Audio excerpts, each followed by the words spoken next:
તો ફ્રેન્ડ્સ જો મેં નાવા ગઈ એ પહેલાં બટાકા બાફવા મૂકી દીધા હતા. તો અહીંયા બટાકા બફાઈ ગયા છે અને અહીંયા બની રહી છે ચટણી આંબલી અને ખજૂરની. તો ફ્રેન્ડ્સ બની રહી છે દાબેલી. તો જો અહીંયા ગ્રીન ચટણી માટે બધું કટિંગ કરી દીધું છે. હવે એને ક્રશ કરી દઈશું અને પછી મસાલો બનાવો એટલે તમને મળું. તો અહીંયા બટાકા બફાઈ ગયા હતા પછી ફોલી કાઢ્યા છે.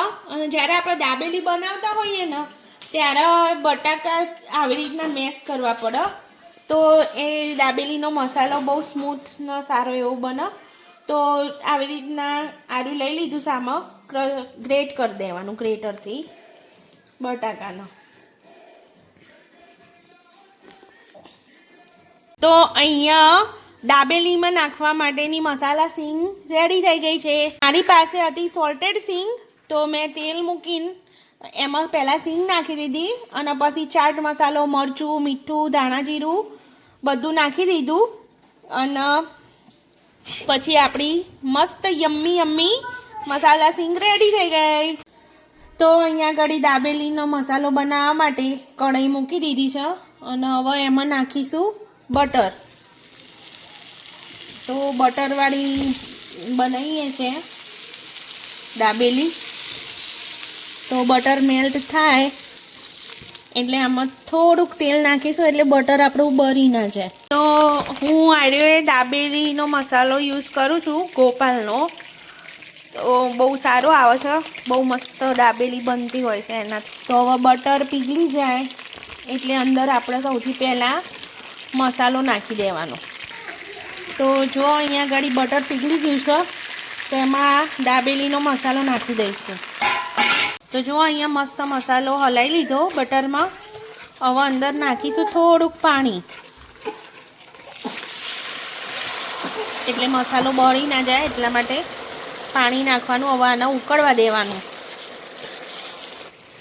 તો હવે અહીંયા મસાલામાં આ દાબેલીનો મસાલો હોય એટલે અમુક લોકો એના મસાલો કરતા નહીં હોતા પણ હું ઉપરથી મારા અમુક મસાલા કરે તો અંદર થોડું લાલ મરચું, થોડીક હળદર, થોડાક ધાણા જીરું. તો જુઓ ફ્રેન્ડ્સ આ આંબલીની ચટણી મેં બનાવીને મૂકી છે તો થોડીક આંબલીની ચટણી અંદર નાખીશું. અહીંયા મીઠું નાખવાનું, સ્વાદ પ્રમાણે મીઠું નાખીશું. તો હવે અંદર નાખીશું સુગર. મસ્ત સુગર ઓગળી જાય ને ખાંડ ત્યાં સુધી રાખીશું એનો.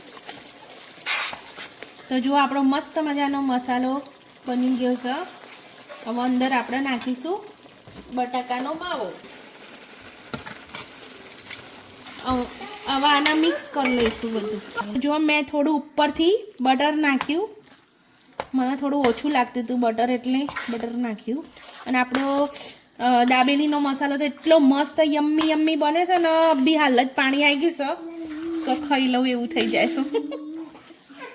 તો હવે આપણે ભરીને અને પછી ખાઈશું. તો હવે ઉપરથી ધાણા નાખી દઈશું અને આથી મસાલા સીંગ તો ઉપર નાખીશું મસાલા સીંગ.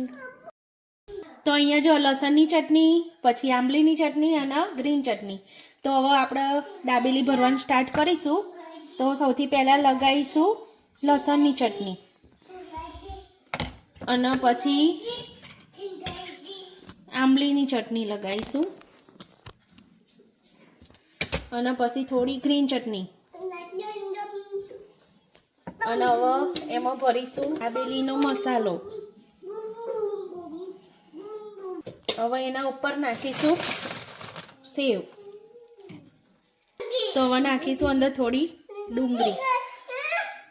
તો હવે આપણી દાબેલી થઈ ગઈ રેડી.